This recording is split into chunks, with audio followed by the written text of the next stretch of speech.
Two குட்டாக இருந்தால் respect கிடையாது. ரொம்ப நல்லவனாக இருக்கணும், எல்லாருக்கும் நல்லவனாக இருக்கணும்னு ஆசைப்படுறீங்களா?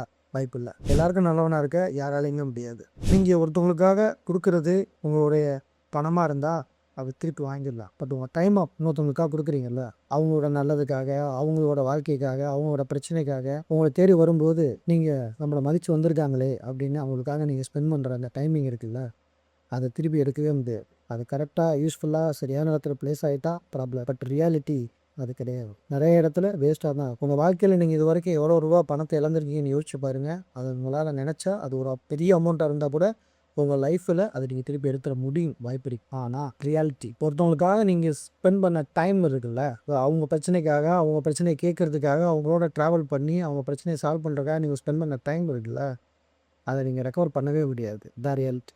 ரொம்ப நல்லவனாக இருக்கணும் ட்ரை பண்ணவே பண்ண. கொஞ்சம் கேட்க அக்ரெசிவாக தான் இருக்கும். Too good is too bad. நான் சொல்ல வர்றது தான். ரொம்ப நல்லவனாக இருக்காரு. நோ சொல்ல யோசிக்காது. உங்கள் சில விஷயத்துக்கு நோ சொல்லணும்னு கிளியராக மைண்டில் இருக்குது. இது நமக்கு செட் ஆகாதுன்னு தோணுது. உங்களுக்கு அதை விட முக்கியமான ஒரு வேலை இருக்குது அப்படின்னா, இவங்க நம்மளை கப்பாடுத்துக்குவாங்களோ அப்படின்றதுக்காக ஓகே இந்த வர்றேன் நான் பார்த்துக்கிறேன் அப்படின்னு சொல்லாது. நோ சொல்ல யோசிக்கக்கூடாது. எத்தனை விஷயங்கள் நல்ல விஷயங்களுக்கு எஸ் சொல்கிறீங்களோ அது எஸ்ஸை விட ரொம்ப முக்கியமானது இந்த நோ. ஏன்னா நோ சொல்லும்போது தான் பெட்டரான ஒரு எஸ் சொல்கிறதுக்கான ஆப்பர்ச்சுனிட்டி அமையும். நான் சொல்கிற இந்த பாயிண்ட் உங்களுக்கு அக்ரியா டிஸ்அக்ரியா கமெண்ட் பண்ணுங்க.